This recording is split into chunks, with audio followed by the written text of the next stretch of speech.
Hey, what's going on? If you want to get a complete system that makes melting fat easy and is 100% automated, then I want you to go to the link that's on the bottom of your page right now. YouTube doesn't let me make that link clickable, so you're actually going to have to type it into your browser, or I also put the copy of the link in the description so you can click on that or type it into your browser. Alright, for now, enjoy the video, and after you're done with this video, make sure to go to that link to get a complete fat melting system. Now this next technique is extremely important considering that 90% of fights, especially 90% of street fights, even MMA fights, if you watch the UFC, they at some point are tempted to go to the ground, or at some point they go to the ground. And right now you've learned some striking, you learned your jab, your cross, your uppercuts, you learned where to hit somebody, you're becoming a professional striker, and that's great, you know. But if you can't defend a takedown, somebody takes you down, now you're in trouble. Now you're in their world. So we want to learn how to stop takedowns so we can keep it on standing, sort of like a Chuck Liddell. If you've ever seen Chuck Liddell, UFC Hall of Famer, he was a really good wrestler.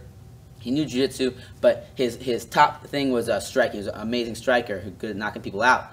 But what he's even better at is making it so people couldn't take him down by sprawling, right? It's called sprawl and brawl. It's a technique. So we want to learn how to sprawl so we can, punch, keep our hands up, good striking, and eventually knock somebody out. Or just, it's also on top of that a really good workout for your hamstrings, your lower back. It'll help prevent lower back pains and strengthen the whole back side of your body. So normally somebody, when they try to take you down, Angela's going to do a basic kind of thing. She just tries to attack my legs, right? So when they grab your legs, she grabs my legs, boom, we grab our legs. We want to get our legs back, so that's why we use our sprawl, okay? I'm going to demonstrate. She goes to attack me now. She's pushing forward. I want to kick my legs back, put all my weight on her, and sprawl, blah, and it's going to flatten her out. See how she flattens out now? She's dead, all right? I keep my hips back. I push back, and I circle, all right? So I'm going to demonstrate without Angela, so I don't have to beat her up that bad. But the sprawl is somebody attacking my legs. They're attacking me, so I want to get my hips back, and they're under me, so I want to drop down like an avalanche on top of them, flatten them out, and I can push away, get up, or if I want to go to my jiu-jitsu game or wrestling game, I can get on top of them. Yeah, we're going to learn that later. So the sprawl, I put my hands where my feet were, my hips go to the ground, as I'm trying to get my hips away from them, my chest stays up. So it's going to look like this. Hands where my feet were, my feet are there, my hands are going right there.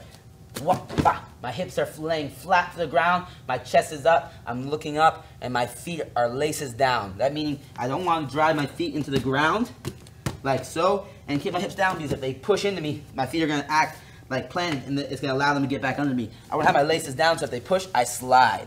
Okay, so we sprawl with laces down, all right, hips to the ground, hands where your feet were. So my feet are here. When I sprawl, a person, Angela comes to attack my legs. Let's say she came to attack my legs. I'm going to get my hands back. I'm going to go, she's underneath me. I'm going to sprawl on top of her like an avalanche. 1, 2, 3. And my hips are on the ground. Heads up, chest up. And from here, this is our sprawl. We flatten the person out, and now you can work our game from there. So let's do it one more time. Angela wants to do it again here. So she's gonna attack me, right? Boom, she goes, oh, I sprawl back, boom, put my finger, and I sprawl her out, all right? And I push back, circle, and I'm off. Now, the biggest thing I see 90% of people mess up this mistake right here. And I've seen top college wrestlers do this. I've trained with the guys that train out, I don't want to name any schools, but really high-level colleges and high-level wrestlers, they'll mess up on this, and basic people mess up on this as well. And you're not going to mess up on it because you're going to know it now. So we'll sprawl perfectly. Now, when you sprawl, somebody's attacked you. They try to take you down, right? A sprawl. Laces down, head up, all right? Now, a big thing people do is when they sprawl, they just come right back up here in that back air stance. That person's right there, and you just came back right in front of them, and now they're going to attack you again, and they have a better possibility of taking you down. So when we sprawl, we want to always do is they're underneath us, boom, they're trying to get to our legs, we want to act like life or death. So I want to push back, and I want to circle. So that's one of the biggest details. When you're drilling it, like a lot of times you'll see people drill, they're here, sprawl, back up in their stance. There's drilling it. But that's not proper practice. It's not going to lead to perfection. Perfect practice leads to perfection. So we want to sprawl, push back, and circle. So now we sprawled, got the person on. Hey, what's going on? If you're enjoying the video so far, do me a huge favor and click on the like button below. You'll get your good deed for the day out of the way. It helps me out a lot. Also, go ahead and subscribe and leave a comment. Something as simple as good video or I enjoyed the video. It really helps me out with YouTube. Alright, here's the rest of the video. Underneath us, we're going to push away from them, circle around, cut that angle so they can't just jump right back at us. So another example, Angela's going to take one more for the team. She's going to shoot on me, boom. I'm going to sprawl, and I push back, circle. And now when she gets up, she'll know where I'm at. And I can punch her, kick her, do whatever I want. All right? So that's our sprawl. Very important technique, sprawl and brawl. You want to be able to control when you go to the ground and when you don't go to the ground. And whenever someone wants to take us down, we want to get away. We want to use one of our top techniques. Number one technique in stopping takedowns is a sprawl. So you got your strikes now, you got your sprawl. We're going to add them all together, and we'll be able to sprawl and brawl. So how we're going to drill this, we're going to do 3 2-minute rounds. 3 2-minute rounds where we're striking and sprawling, all right? Every 15 seconds, we're going to sprawl. So we have a 2-minute round. You should sprawl 4 times every round, 4 times every minute, 8 times every round, all right? So you're going to get a bunch of sprawls in there. You get 24 sprawls while we're practicing our striking, so we're practicing a sprawl and brawl. We're going to sprawl and strike. And you're going to do this on air, all right? Anywhere but with perfect practice. So we sprawl, the key points. We want to put our hands where our feet were, hips to the ground, chest up, laces down. We're going to push back and circle. And Angela's going to demonstrate. So she's going to be in her striking stance. Okay?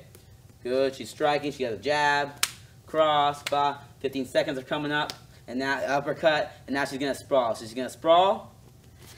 Good. Hands or feet are, chest up, push back, and circle around. Okay? You want to push back. She's going to do again. She's going to demonstrate right here. Good. Face the camera. She's going to sprawl. Right here. Now she's going to push back on her knees, go on her knees, push back on her knees. Good. Now she's going to circle around. Good. And circle, circle, circle.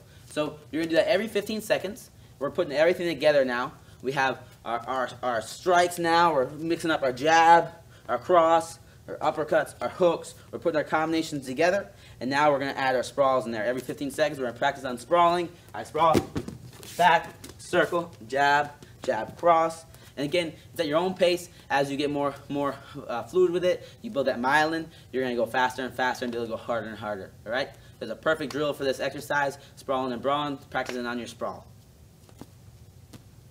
So a strengthening exercise for our sprawls, we're going to demonstrate, we're going to use a medicine ball for this. Angela's going to demonstrate the first sprawls. We need to really strengthen our backside, our hamstrings. That's help us push back our lower back so we can arch. It's all our backside where we're hipping into them, right? That's we're using our core and our legs. So what Angela's going to do, just to practice these sprawls and get more explosive with the sprawls and build up your hips, because hips are one of the most important things in striking, in wrestling, and jiu-jitsu, all right? So this is just strictly for strengthening. It's not exactly for technique because we're not going to be pushing back and circling. What we're going to do, Angela's going to put her hands on the ball. We're going to kick back, sag our hips, okay? From here, we're going to jump our feet up by the ball with the same motion, up and slam. Good. Catch it, sprawl, up, slam, okay? It's a really, really good core workout. We're working everything. We're working our arms, our legs, and we're just focusing on getting more explosive hips so we can stop those takedowns and keep it on the feet if we want to. So Angela's going to demonstrate. She's going to put her hand, she's going to sprawl back, hips to the ground. Good. Oh, it's good. Her retreat's good. She'll do it again. She's going to sprawl back, hips to the ground. She's going to jump her feet up, grab the ball, pick it up, and slam. Good. Catch it. And she's doing it again. Back up. Boom. Good. And she's going to do 20 of these. Well, she's not going to do 20 now. You're going to do 20 of these. And you get 20 of these with a 1-minute break. Right? You want to do about 5 rounds. If 5 is a little bit too much, start at 2, work to 3. But eventually you want to get to 5 rounds where you can pump these out really quick in about 50 seconds to under a minute. And then you get a minute break. You're going to do it again. So we get that interval training going, and we strengthen up that whole backside of our body, get that core working, and we get explosive hips so we can get more. We can get harder punches, faster punches, stronger punches. Hey, real quick, one more thing before you go. I want to make sure you know that there is no correlation between how hard you work and how much fat you melt or how much muscle you build. All right? There's enough science, enough data out there that there's absolutely no correlation between hard work and results. All right? There's a difference between movement and achievement. All right? If you want to learn my best tips, what I call the 5% hacks that allow you to get maximum results, maximum fat loss, maximum lean muscle gain, I want you to go to the link that's on the bottom of this page, or you can click on the link in the description. All right, you're going to get a complete system for melting fat in an intelligent and streamlined system. I'll see you there.